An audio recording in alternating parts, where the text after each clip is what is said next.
बनी इसराइल का एक कसाब अपने पड़ोसी की कनीज पर आशिक हो गया। इत्तेफाक से एक दिन कनीज को इसके मालिक ने दूसरे गांव किसी काम से भेजा। कसाब को मौका मिल गया और वो भी इस कनीज के पीछे हो गया। जब वो जंगल से गुजरी तो अचानक कसाब ने सामने आकर इसे पकड़ लिया और इसे गुनाह पर आमादा करने लगा। जब इस कनीज ने देखा कि इस कसाब की नीयत खराब है तो इसने कहा, ऐ नौजवान, तू इस गुनाह में ना पड़।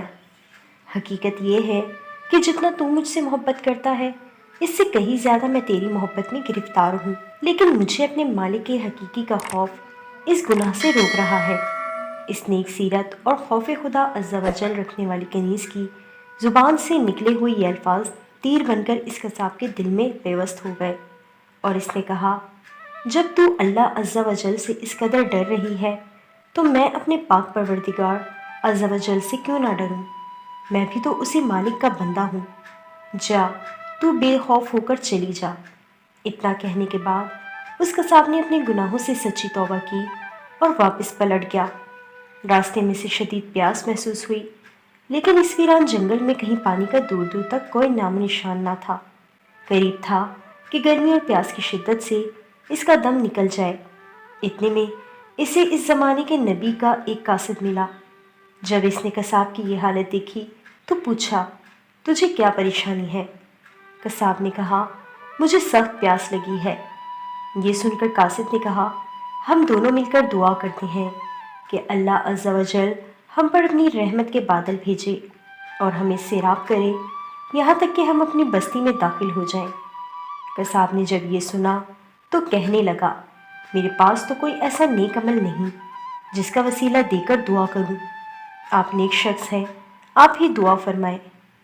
इस कासिद ने कहा, ठीक है, मैं दुआ करता हूँ, तुम आमीन कहना। फिर कासिद ने दुआ करना शुरू की और वो कसाब आमीन कहता रहा। थोड़ी ही देर में बादल के एक टुकड़े ने इन दोनों को ढांप लिया और वो बादल का टुकड़ा इन पर साया फगन होकर इनके साथ साथ चलता रहा। जब वो दोनों बस्ती में पहुंचे तो कसाब अपने घर की जानिब रवाना हुआ और वो कासिद अपनी मंजिल की तरफ जाने लगा। बादल भी कसाब के साथ साथ रहा। जब इस कासिद ने यह माजरा देखा तो कसाब को बुलाया और कहने लगा, तुमने तो कहा था कि मेरे पास कोई नेकी नहीं और तुमने दुआ करने से इनकार कर दिया था। फिर मैंने दुआ की और तुम आमीन कहते रहे, लेकिन अब हाल ये है कि बादल तुम्हारे साथ हो गया है और तुम्हारे सर पर साया फगन है। सच सच बताओ, तुमने ऐसी कौन सी अजीम नेकी की है जिसकी वजह से तुम पर यह खास करम हुआ है? ये सुनकर कसाब ने अपना सारा वाक़या सुनाया। इस पर इस कासिद ने कहा, अल्लाह अज़्ज़ा वजल की बारगाह में गुनाहों से तौबा करने वालों का जो मुकाम व मर्तबा है वो दूसरे लोगों का नहीं। बेशक गुनाह सरजद होना इंसान होने की दलील है, मगर इन पर तौबा कर लेना मोमिन होने की निशानी है।